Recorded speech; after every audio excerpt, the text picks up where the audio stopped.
For all the laziness and slothfulness of modern society, we actually live in the most productivity obsessed culture in the history of the world. We have apps that track our sleep, apps that track our steps, that track how many minutes we spent focused today based on our heart rate and blood pressure and all sorts of metrics. People optimize their morning routines down to the minute. Cold plunge, red light therapy, 17 different supplements, and people still feel like they're falling behind. You may have seen the popular YouTube video of this, I believe he's a fitness influencer. Big, strong, bulky guy, showing his morning routine that involves pouring a bunch of Saratoga waters into an ice bath and dunking his face in it, which is a very expensive ice bath. I actually started drinking Saratoga waters because of wanting to try them based on that video. Anyway, I digress. Rubbing the banana on his face. And I think it was sort of tongue in cheek, poking fun at people that have these elaborate routines to be the most productive, the most fit, and yet people are still falling behind, tired, unhappy, aimless, dissatisfied, and soul searching. You see, in the middle of all this noise, there's a commandment in the 2 tablets of commandments that God delivered to Moses, commonly called the 10 Commandments, although we Lutherans are odd. We split them up in a weird way. The 2 tablets are still broadly understood as one set of commandments for how you orient yourself toward God and one set of commandments for how you orient yourself towards your neighbor. But Lutherans count them as 3 and 7 versus 4 and 6. But right there in the middle, regardless of how you count them, at the end of the first set of commandments that God gives Moses is one that many of us just sort of skip over because we don't really know what to do with it. And so, I think we get the basics. If you are a believer, you certainly understand the first commandment, you shall have no other gods.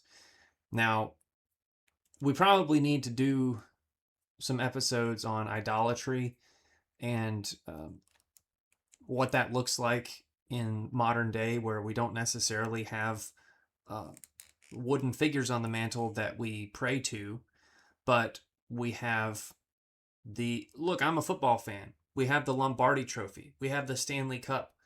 We have idols. But I think that is still more easy to understand than the 4th commandment, or as Lutherans would say, the 3rd commandment. 6 days you shall labor, the 7th you stop. So we're talking about the Sabbath.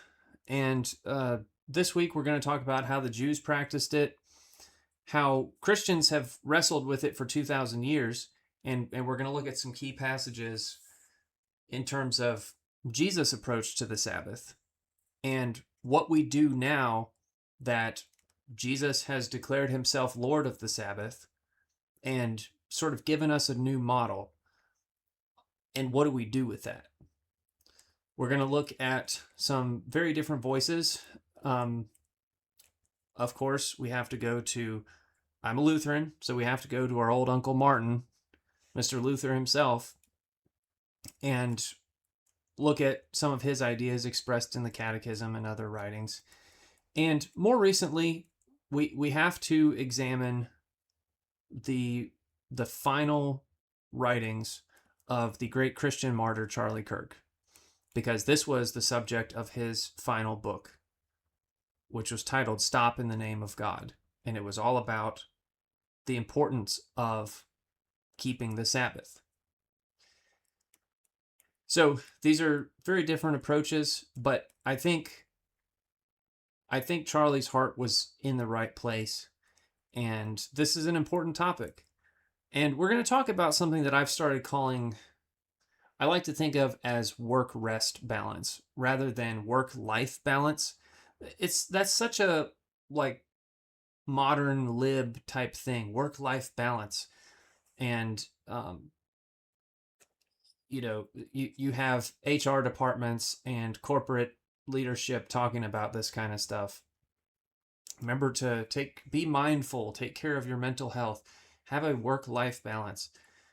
But this presupposes that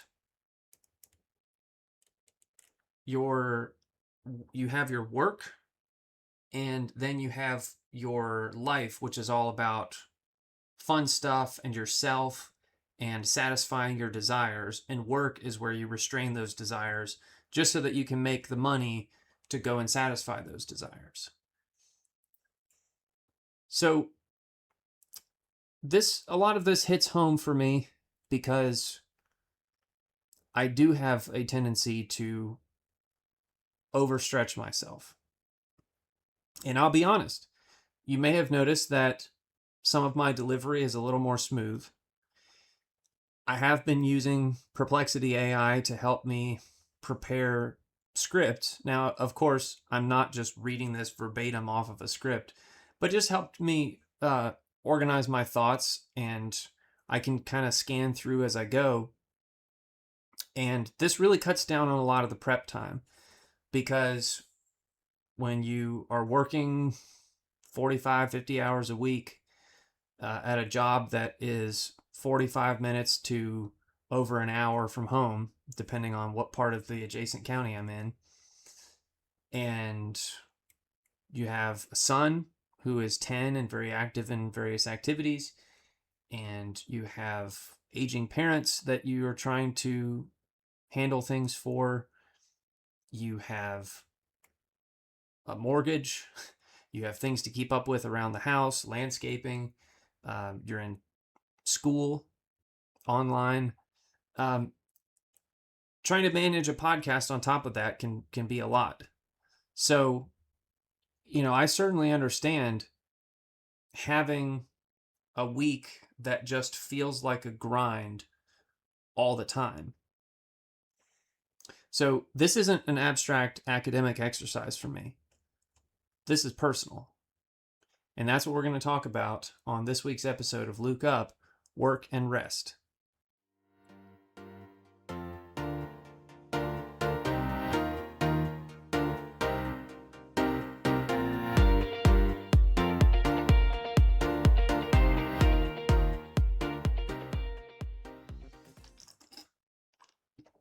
All right, welcome back, saints and sinners, and welcome to Luke Up. Now, if you're new here, just a brief intro. We talk about theology. We do a little apologetics. Occasionally, we talk about nerdy stuff and other frivolous interests when the mood strikes and time allows. But mostly, we're here to try to think biblically about our day-to-day lives and how we can increase our faith and sharpen ourselves to be better servants of God's kingdom, better equipped to answer hard questions, things like that. Now, we're going to go ahead and read our Bible verse of the day, but I did want to mention that if I can manage to talk quickly enough, which will be very fast if my wife does what she normally does when she listens to these podcasts and puts it on like 1.5 speed, which she says makes me sound like Ben Shapiro. And I've heard myself, she's played it for me sometimes. And when you speed me up, I kind of do. My voice actually sounds a little higher. So we're gonna kick it into overdrive to try and get through all this. But before we get into the meat of this episode, I do want to open up the mailbag, because on one of our recent episodes, the one on intelligent design, I had a commenter who spent a lot of time writing a response. And so I want to be respectful of the time that he put into it. It was very critical of my position. But it wasn't, I wouldn't say it was nasty. And so I think, you know, we don't want to just be talking into the wind and doing this show in a vacuum. So I want to engage with some of the points that he makes and present my counter argument to them. So we're going to do that. But before we do that, we need to ground ourselves in the Word and just make sure that we are in the right spirit here. And then we'll maybe spend a few minutes. I don't know what a few means. Maybe 10, 20 on this mailbag. And then we will talk about Sabbath rest and what it means for the Christian today. So let us read our Bible verse of the day, which you may think would be coming from Exodus 20, where the Ten Commandments are outlined by God. But for a better illustration of the rest that God provides us, I think we need to turn to the words of none other than Christ himself in the flesh. So we're going to look at Matthew chapter 11, verses 28 through 30, which says, "Come to me, all you who labor and are heavy laden, and I will give you rest. Take my yoke upon you and learn from me, for I am gentle and lowly in heart, and you will find rest for your souls. For my yoke is easy and my burden is light." If you're a Christian, this verse likely sounds familiar to you. And it's very important because Jesus is explaining what true rest is. And that's going to help us to understand how Christians should practice the Sabbath in the year 2026 AD. But let's go ahead and open up this mailbag and see what our friend here. I don't have a real name. This was just a comment on YouTube from someone called Hobby Horseman. And he actually left 2 posts. Well, we're not going to read the whole thing because they are lengthy, but there are a few points here I do want to address. So here's what he says. In this presentation, I especially like how you have noticed the obvious bitterness from both sides about the concept of ID, intelligent design, that the Discovery Institute is perpetually tone deaf to. And you have earned a BS in hard science, so I have confidence you will figure all this out. Alas, I'm sorry to say that the ID does little actual science of their own, while trying to force others to redefine their already sophisticated vocabulary to include their untested ideas under quote-unquote science.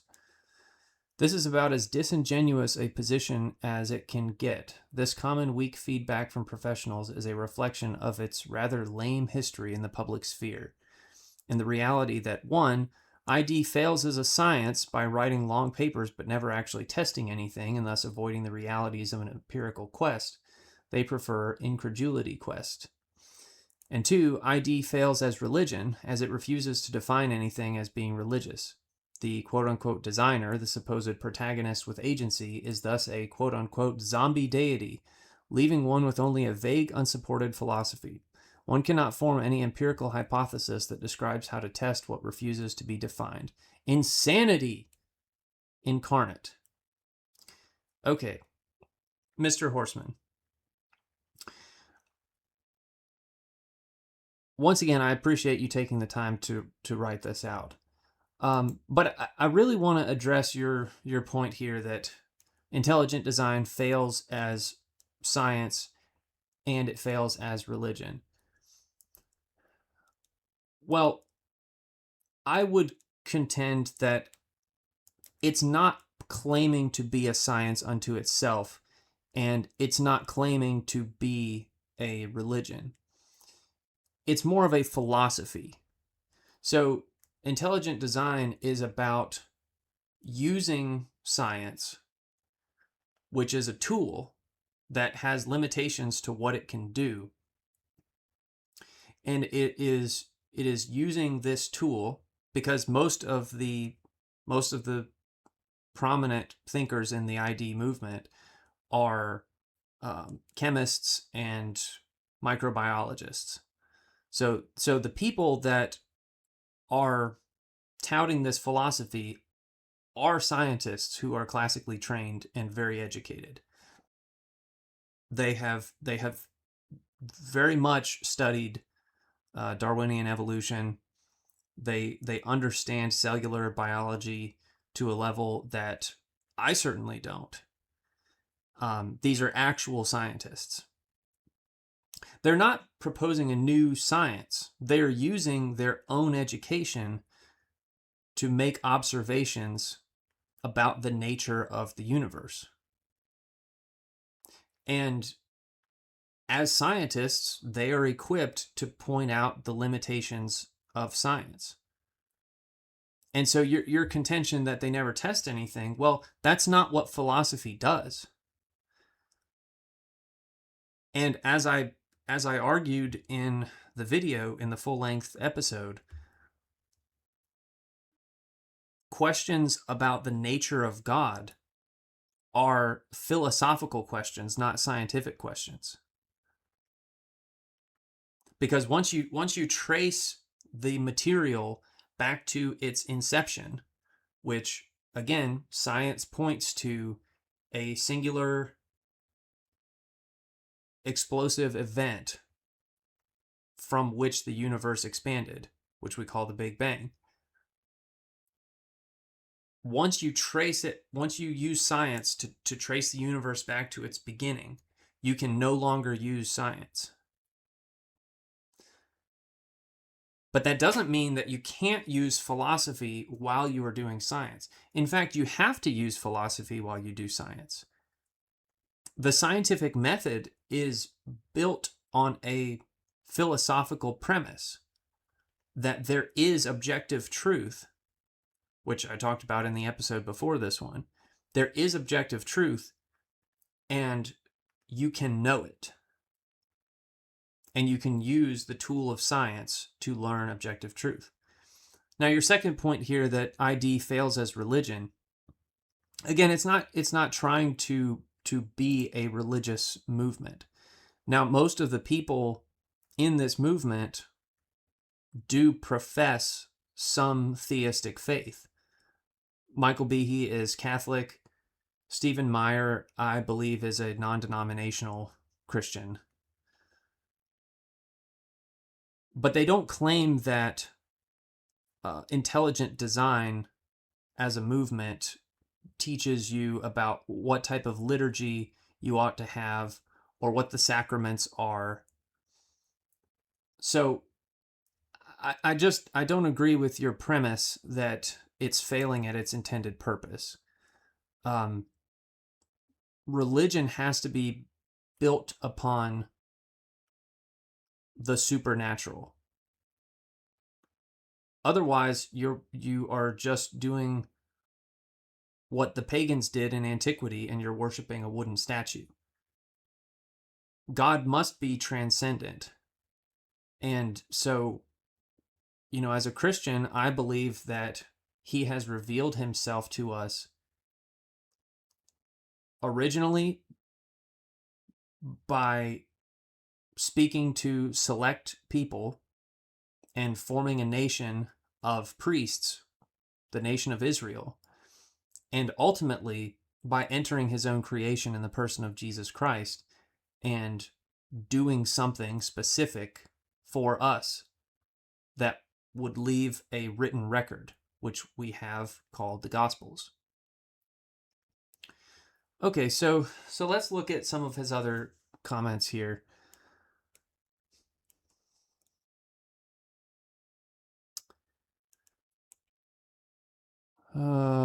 He mentions several works that he has suggested to me to read, and I've taken note of some of them that I will add because he's very critical of certain ones that were one called Of Pandas and People, written by Charles Thaxton, who was kind of the founder of the intelligent design movement. I'll read it. He said he says it is revolting. So I'll check it out.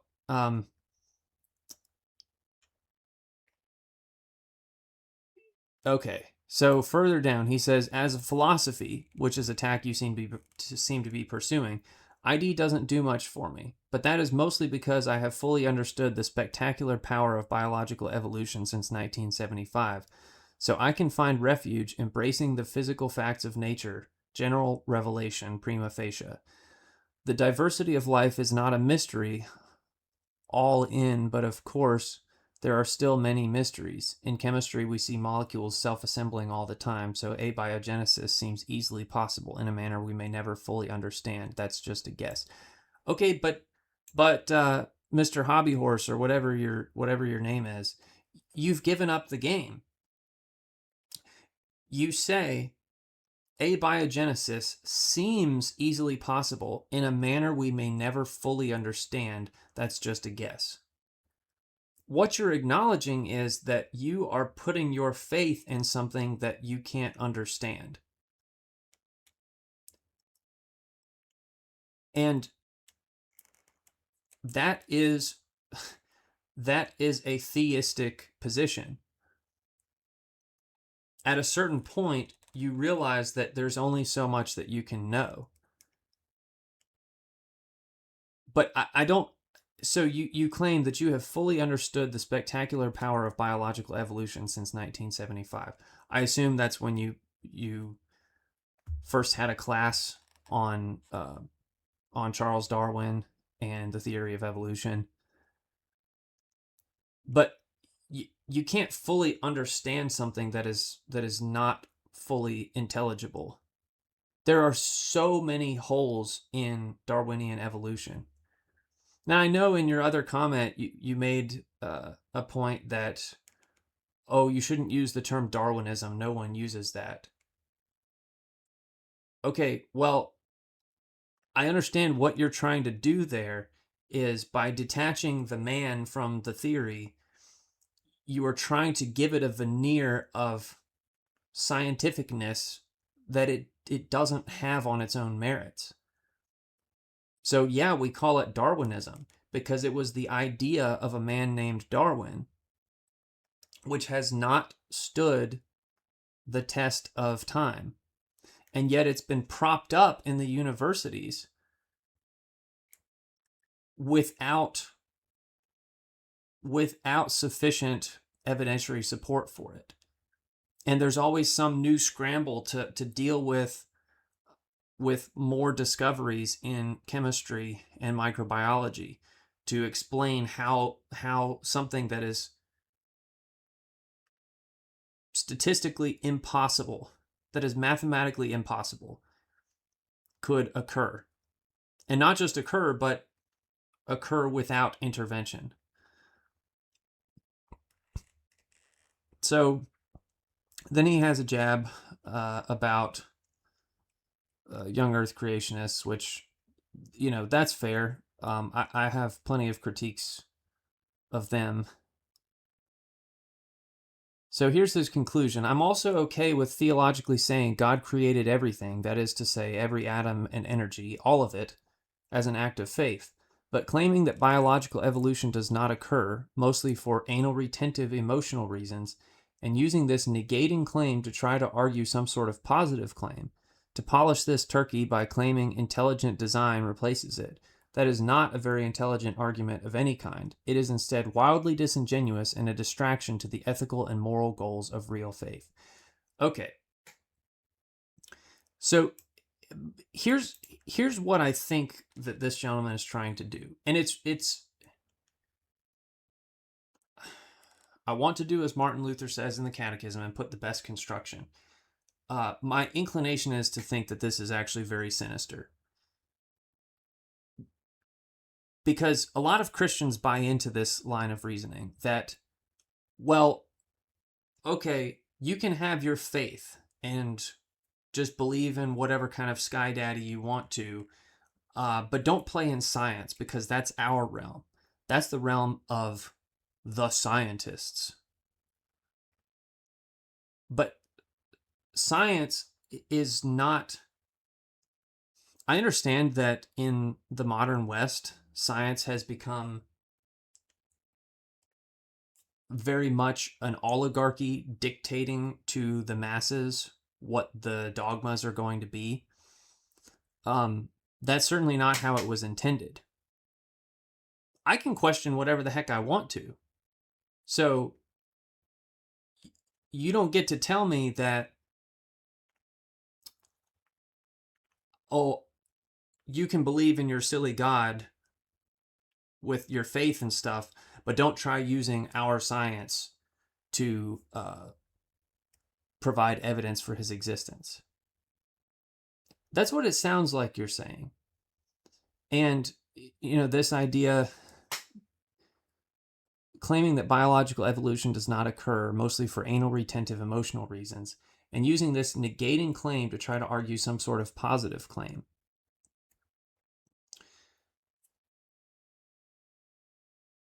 So I think you're saying you have a problem with the claim that biological evolution, which let's be specific,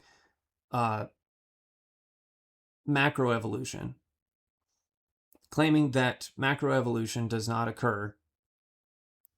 You're saying that you can't make the logical step from there to saying that there is a designer. But I don't see why not. Now you may disagree that biological evolution doesn't occur. You may say that it does.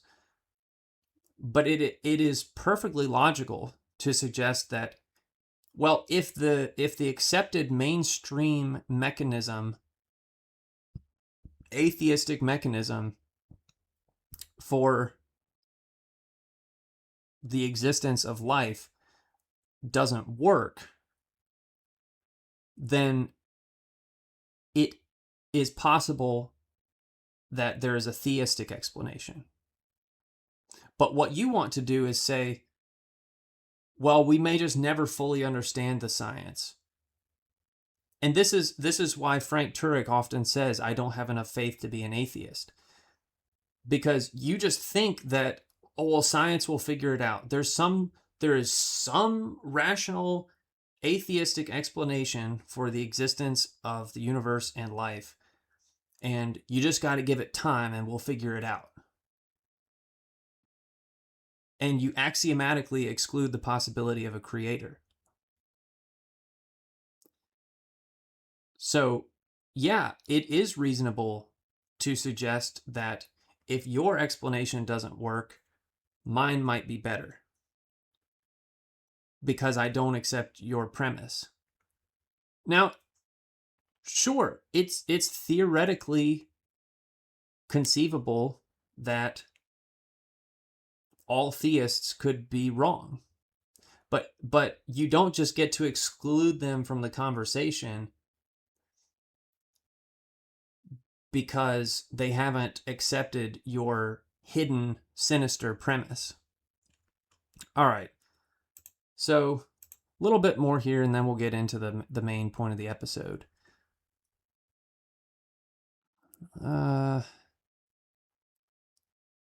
Okay. Here's where he really lets it fly. One of the most... No, let's see. I want to get the really nasty one. The DI, meaning Discovery Institute, embraces the exact same brick wall as young Earth lives within, where one can patiently explain some science to them and the very next week witness the same broken talking points being used again by stubborn apologists in churches, oblivious. This bubble world is based on the same DNA that if evolution or old Earth is true, then somehow God has been fired. I'm just sick of it all. I skip church all the time, running for the door to avoid an upset stomach. When is this discotheque discussion going to grow up? Luke up, please go for it. Step up. Okay, first of all, don't run out of church. You may be in the wrong church, and that's fine. Find a different one. I don't know where you live. Not every church is a young earth creationist, 1611 King James only kind of church. It's not. This is something that I had to discover for myself in the past couple of years. So he concludes, well, let's go back to that. He calls it a bubble world. So first of all, I wouldn't conflate evolution and old Earth. This is something Hugh Ross has written extensively about, that you can accept what science does very strongly suggest while having legitimate questions about the things that it really doesn't support. So he concludes, religion may be philosophy, but apologetics is never science, so don't claim it is and think you are claiming any kind of high ground. We all have to do better than this. In my opinion, mixing general revelation with special revelation is a fool's errand. I can't get the Hugh Ross embraced theology of concordism to work for me. Maybe you can. I sincerely wish you good luck trying. Okay, this is a really interesting statement. Religion may be philosophy, but apologetics is never science, so don't claim it is. Well, my friend, once again, you've given up the game. Apologetics is never science. Says who? Who died and made you God? Apologetics as a field is about presenting rational evidence for the existence of God and the truth of Scripture. No, it is not the same thing as science. But why does science get to be on this pedestal? Again, there are things that science can't do. Science can only deal with the material. How do you answer questions that stretch back beyond the material, that deal with ultimate origins, that work outside of the sandbox that we're playing in right now? But to suggest that apologetics never uses science, which I think is what you're implying here, is asinine. I mean, you talk about being in church, so presumably you have some type of belief in some type of God, and maybe you're still searching, and maybe you are still trying to figure it out, and that's good. You should do that. But I think that you have boxed yourself into a corner here, and you think that making observations about the natural world can never be suggestive of God's handiwork. You obviously haven't read Psalm 19. The heavens declare the glory of God. And this is what intelligent design is all about. It is not a branch of science. It is not a church, and it claims to be neither of those things. So I understand your frustration with certain elements of modern American Christianity. But need I remind you that the very first scientists, now I know you can go all the way back to Aristotle, but I'm talking about the actual scientific method that came about in the 15th, 16th century. The very first scientists were all, to a man, Christian. And that is not because science hadn't shown them the fallacy of their views yet. That is because they were infinitely smarter than any of the dum-dums running the scientific establishment nowadays. Paul talks about this in his writings in the New Testament, about people who worship the creature rather than the creator.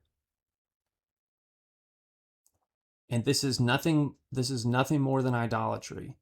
We've been doing it for thousands of years. There is nothing new under the sun. So, again, thank you for your time. But don't turn your brain off when you go to church, and don't turn your faith off when you study science. That's all I'm saying. All right. Now that we are over halfway into the show, let's go lightning speed and talk about the Sabbath.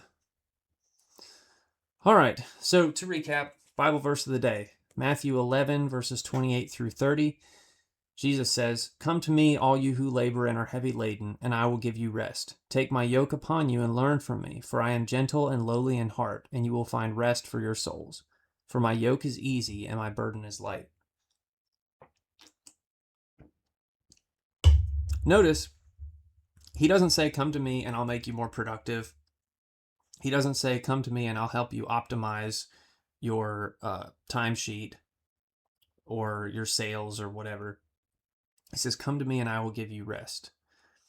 He's talking to the laboring, the heavy laden. And again, this is an agrarian society. Everything that Jesus says has a pastoral bent to it. But I think that any of us honestly can relate to this. That's me right now. That's me on a Monday evening after I worked a really hard day out in the field. Came home, took my son to his Cub Scouts, got back and had supper, and here we are. So that's you, whatever your version of heavy laden looks like. Now, notice when he offers this invitation to rest, Jesus doesn't point to the calendar and say, well, when Saturday rolls around, you can sit around and do nothing, and make sure that you don't do any of the forbidden tasks that the Pharisees have allowed or have disallowed. But when he talks about rest, he says, "Come to me." So the rest he's offering isn't first and foremost about Saturday or Sunday, and we can talk about that, but it's about a person. And this is going to matter a lot in comparing the Luther approach to the Charlie Kirk approach. Also notice the word yoke. So in first century Judaism, a rabbi's yoke was shorthand for his particular teaching, his interpretation of the law, how you were supposed to carry the burden of obedience. And of course, this arose from oxen being yoked together in the field to plow the field. But what Jesus is saying here in a rabbinical way is my interpretation, my way of relating to God's law doesn't crush you.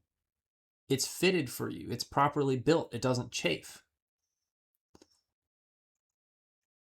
So Jesus is not inventing a strange new metaphor out of nowhere. He's stepping into a conversation that his audience would have understood, as he does with all of his parables. Notice he doesn't say there's no burden. He says, "Take my yoke," not "there is no yoke." But it's a burden that you carry alongside him that's fitted for you, and it's made lighter by his strength doing the heavy lifting. So let's look at the fourth commandment itself, or for us Lutherans, the third commandment. I get so confused about this because I learned them as 4 and 6. Anyway, we're going to call it the fourth commandment. Don't tell my fellow churchgoers that we're calling it the fourth commandment. Especially considering that I'm getting ready to take over the catechism class, most likely, since our pastor left us. That's a whole other thing. But, all right. So let's look at Exodus 20, verses 8 through 11. This is the fourth commandment. "Remember the Sabbath day to keep it holy. 6 days you shall labor and do all your work, but the seventh day is the Sabbath of the Lord your God. In it you shall do no work, you nor your son, nor your daughter, nor your male servant, nor your female servant, nor your cattle, nor your stranger who is within your gates. For in 6 days the Lord made the heavens and the earth, the sea, and all that is in them, and rested the seventh day. Therefore the Lord blessed the Sabbath day and hallowed it." Now, a few things jump out at us here. So the commandment is rooted in creation. It talks about the creation week.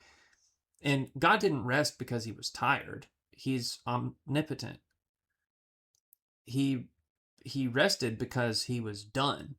The work of creation was done. Now, we could talk about the 6 days being literal 24-hour periods and why that is not necessary. For more on that, I would encourage you to go back and listen to our episode. I think it was called The Age of Creation, where we get more into that debate. But notice how comprehensive it is. It's the animals, it's the people that are with you in your household. God says everyone under your roof, even the ox, gets a day off. Also, there is a second version of this commandment that pops up in Deuteronomy chapter 5. When this is Deuteronomy, literally means second giving of the law.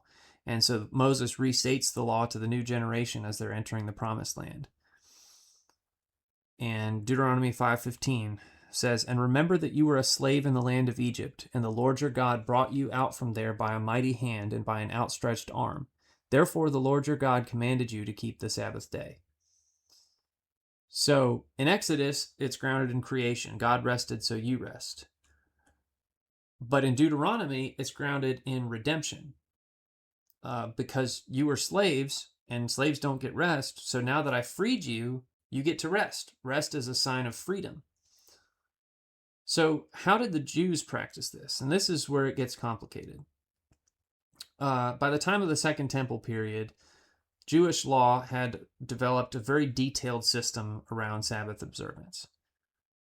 I was going to talk a little bit about some of the Hebrew words here. I don't think that's really necessary. But the idea is the whole body of Jewish religious law is conceived of as a walk or a way of life, a path that you travel every day, not just a list of restrictions that you look at to see if you are up to code. And, this is a beautiful picture. This is what God tells Abraham in Genesis 17, "Walk before me and be blameless." Isaiah 30:21, "This is the way, walk in it." So,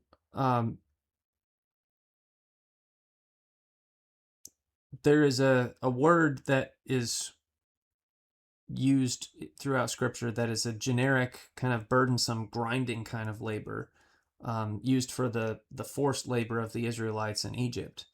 But this is not what's used by the fourth commandment. It uses a word, the word malaka, which isn't just any exertion. The root of it comes from malak, which is the Hebrew word for messenger or angel. And angel doesn't always mean a heavenly being. It can broadly mean a messenger that is sent out with a specific purposeful assignment. So this word in the fourth commandment carries the sense of skilled, purposeful, goal-directed, world-shaping activity. The kind of work that a craftsman does to build something specific, not just like menial labor, like banging nails into a railroad tie or something. It is purposeful, directed, constructive labor. I guess a better example would have been like chain gangs busting rocks or something menial like that. So the rabbis later derived 39 categories of forbidden Sabbath labor. And they did that by looking at the construction of the tabernacle in the wilderness. And they had figured, well, if an activity was one of these specific, purposeful, creative tasks, then it would count as malaka, and it was off limits on the Sabbath day. So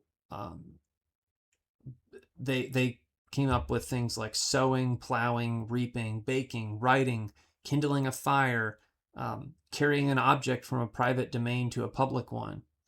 These were all forbidden from Friday evening until sunset on Saturday. So looking at it through the lens of the actual word for work that's used here, the Sabbath is not a suspension of your walk with God. It is a specific, deliberate turn in that walk.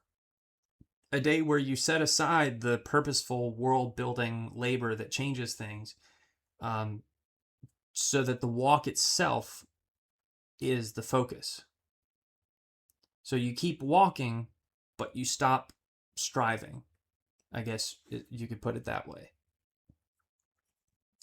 And so, I mean, why get this granular with it? Well, because for the Jews that were trying to obey God's law, just saying don't work it needs definition. What counts as work?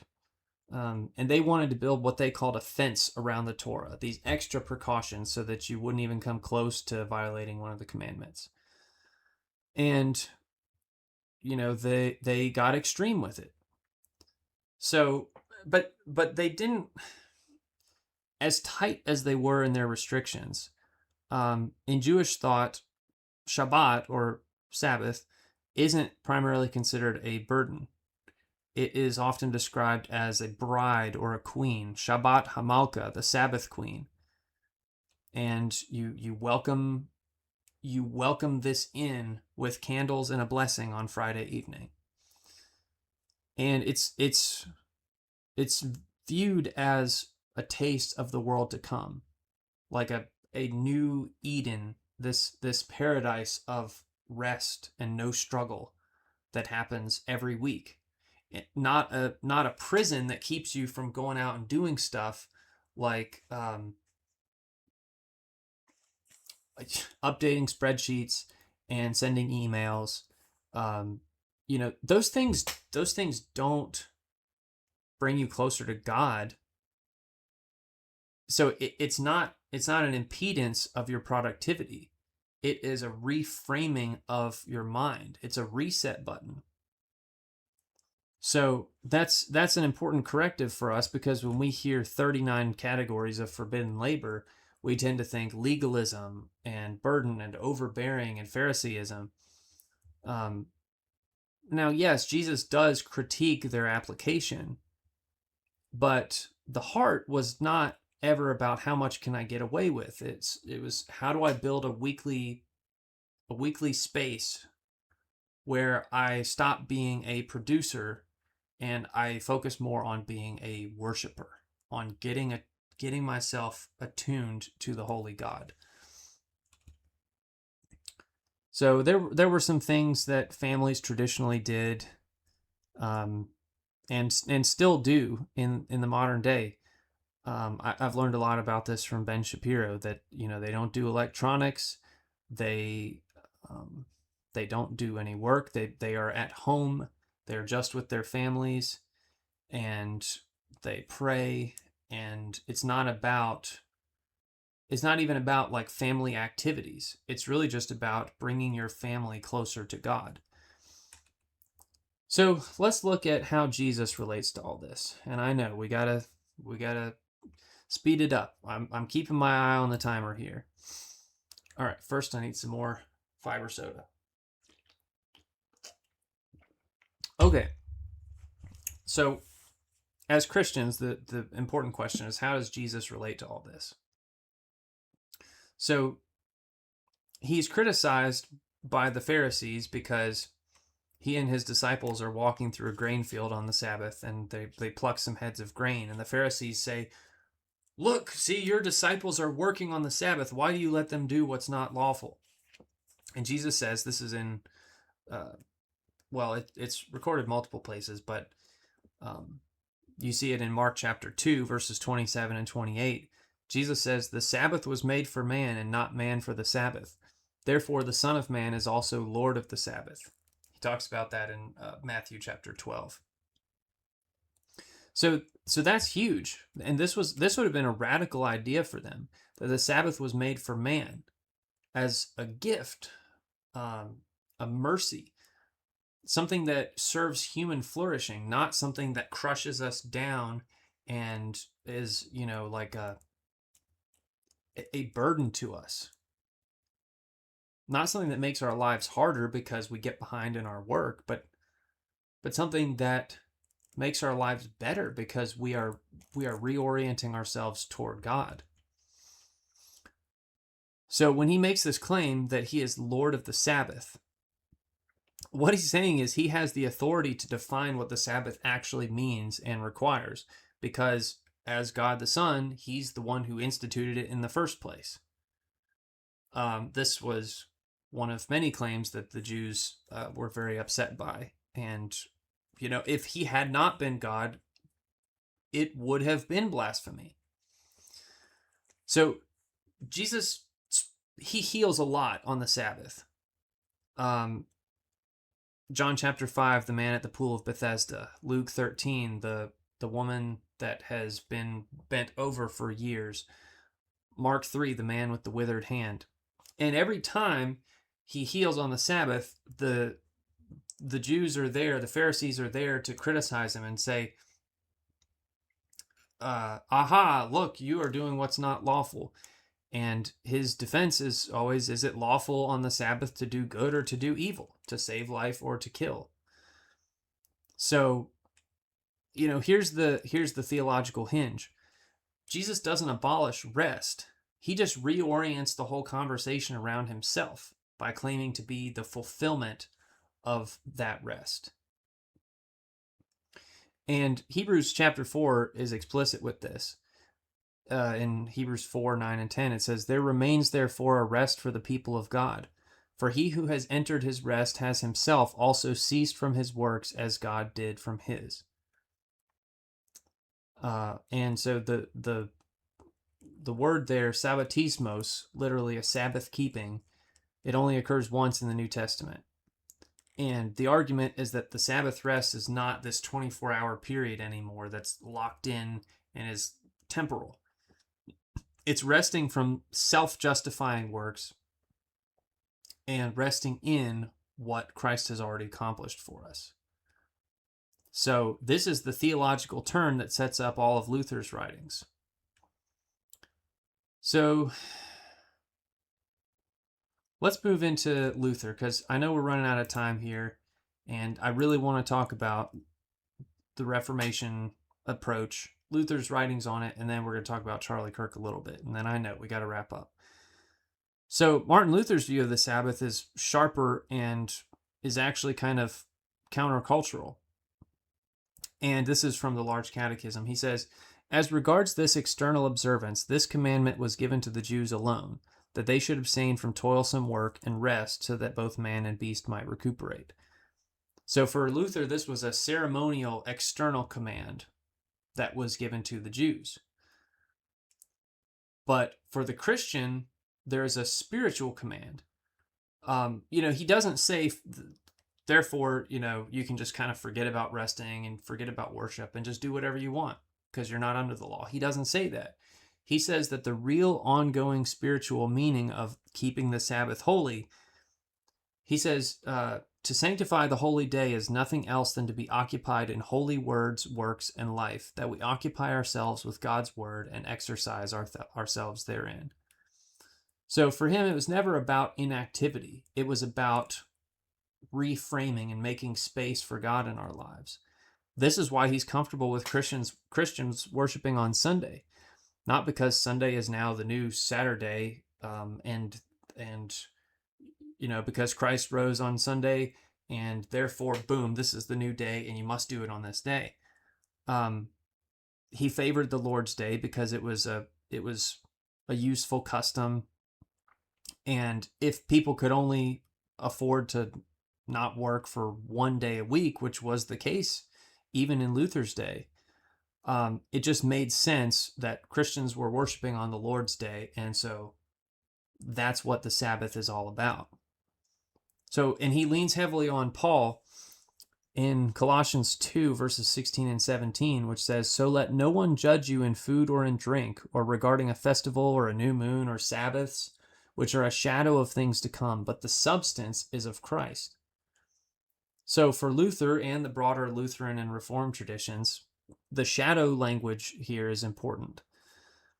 The Sabbath, like circumcision, like dietary laws, like the feast days, were a shadow pointing forward to greater things. We talked last week about how marriage is sort of a prefiguration of the church's marriage to Christ. It's the same thing with all of these things.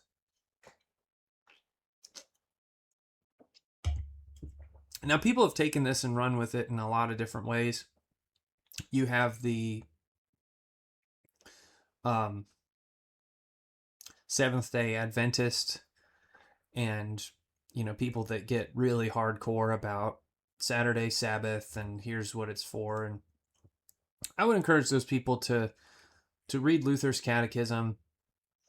And there was, just skimming through some of the stuff that I read, there's a thing called Sabbatarianism, um, which was restrictive, like the Pharisaical approach. And in New England, the Puritans took this very seriously, and this was like the law of the land. So this was enforced by both the church and by civil law in some of the colonies. So there's kind of a few broad lanes here. You have the strict continuing Sabbath view, where it's just transferred to Sunday. This is kind of the Puritan approach. You have a word and worship centered but calendar flexible view, which is Lutherans' approach. And then you have the Roman approach where, well, the church authority designates the day. And the church authority says that it is Sunday, and thus that is the interpretation, and so you go with that. But the Lutheran approach is broadly just don't put yourself back under a law of days. It's not about that. So the whole Reformation is about stripping away anything that smuggled in this idea of ritual performance, where you earn favor with God. He looks at the Sabbath and says, the external specific day requirement was for Israel. What matters for you is substance, not shadow. And so that's not Luther being casual about holiness. That's him actually trying to chisel out the true meaning of the Sabbath as Christ intended, because we are Christians, we are not Jews. All right, so let's look at Charlie Kirk for a few minutes. I mentioned earlier in the episode that his final book that was published posthumously, he had just finished it, and it came out shortly after he was killed, called Stop in the Name of God, about the Sabbath. And so he described observing what he called a Jewish-style Sabbath, which was, again, from Friday sundown to Saturday sundown. And he would turn his phone off completely. And I've heard the guys that he worked with, and, they still run his show, and they call it the Charlie Kirk Show. They've talked about how they knew if it was Saturday and some important business thing happened, it was going to have to wait until the evening, because his phone was turned off and sitting in a drawer, and he was with his family worshiping and resting. And so for him, it was like a litmus test of how seriously you take God's commandments, and whether you think that God seriously gives tangible commandments. And so for him, it was like everything hinged upon that. He did not think that there was an equivalent day either. He was very literal about it. And so, I want to be fair here, because, like I said, he was very well-meaning. I think his heart was certainly in the right place, and he was using his influential voice to pick up on this real need in the modern world for rest, for disconnection, for a weekly rhythm that pulls us away from the addiction to screens and stimuli, and pulls us back to focusing on God and slowing us down a little bit. So where does this leave us? I love Charlie Kirk. I respected him immensely. And, I identified with him in a way. He was like almost exactly my same age. He's like 2 months younger than me. And I feel like the the world lost the West really lost something when we lost him, because he would talk to anyone about anything. And I really think that if he was at some event near me and I went and I wanted to talk to him about the Sabbath, I think he would sit there and hear me out. Then he'd probably have some really well thought out reason why I'm wrong and why Luther was wrong. And, he would be basing it in the Bible, which is a good principle. I mean, the Lutherans invented the idea of sola scriptura, that you can strip away all of this interpretation. So I think it's totally fair that he read the Bible and he in a desire to be faithful to God's commandments, he thought it was really important for people to obey this in a very traditional way. So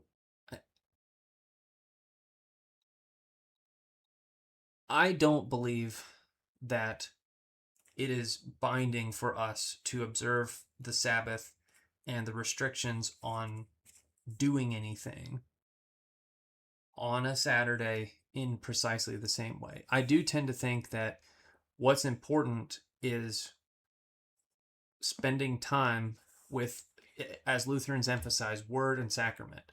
So by going to your church service, you hear the word preached, you sing hymns. Martin Luther loved hymns. He loved music. Thought that it was an important way for us to praise God and connect with him. And we talked last week about how R.C. Sproul said that when you are in church, you are connected to the heavenly host. So you hear the word preached, you sing praise to God, and you receive the sacrament. And so we can differ on these things. I think it's totally fine. Paul's point in that passage from Colossians was not to weigh in necessarily on a particular approach to the Sabbath. It was to say, don't let other people be a stumbling block for you. In other words, you have to follow your convictions in earnest. If you are motivated by a desire to serve God faithfully, then you cannot just obey someone else's rules. You have to be true to your faith in Christ. So, just to close out here, I was going to talk a little bit more about, this work life versus work rest. I do want to talk about it very briefly. So, I think that we tend to think that rest is just instrumental. It's something you do so that you can come back and work more later and be more efficient again. You take a mental health day so you can be more productive when you come back. But that makes you a servant of productivity, which is kind of backwards from Mark 2:27. The Sabbath was made for man and not man for the Sabbath. It's like that song, everybody's working for the weekend. Everybody's working for the weekend. We shouldn't approach it that way. You are working because God has given us work to do, and work is not the enemy of life. Work is a dignified activity that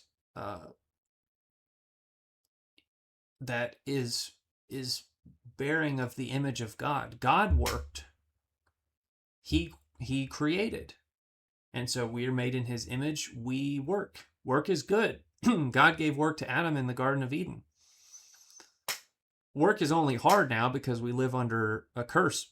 We live in the fallen world of sin and death. But we talked last week about how I believe that there will be work in heaven, but it will be fully sanctified work that is no longer bound by the restrictions of this fallen world. So just think of balancing work and rest, not work and life.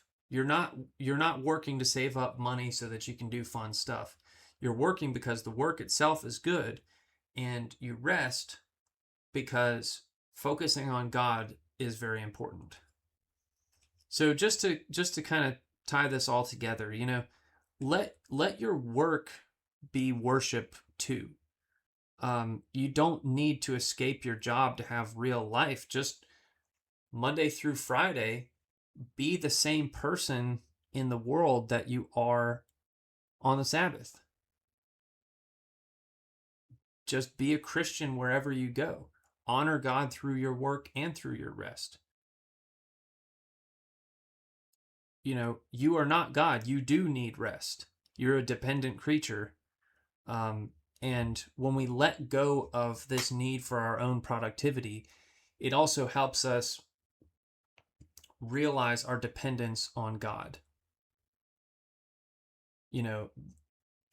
Just tying back to our Bible verse of the day, Jesus says, "Come to me, all you who labor and are heavy laden, and I will give you rest." Not a calendar, not a rule, but a person. He gives us our rest. And so whatever that looks like, we just need to be purposeful about it and let the Spirit, through our conscience, dictate what that's going to look like. So that's it for this week. I know we ran a little bit long, but I did want to get to the mailbag. I thought that was important to address. And, if there's anything we touched on that you'd like to hear more about, or if you have your own ideas, suggestions, questions, your own diatribe that you want to hit me with, please send it all to Luke Up Podcast. That's LUKE Up Podcast at gmail.com. And until then, I'm Luke, not the saint, just a sinner. And this is Luke Up. Thanks for watching and listening, and God bless.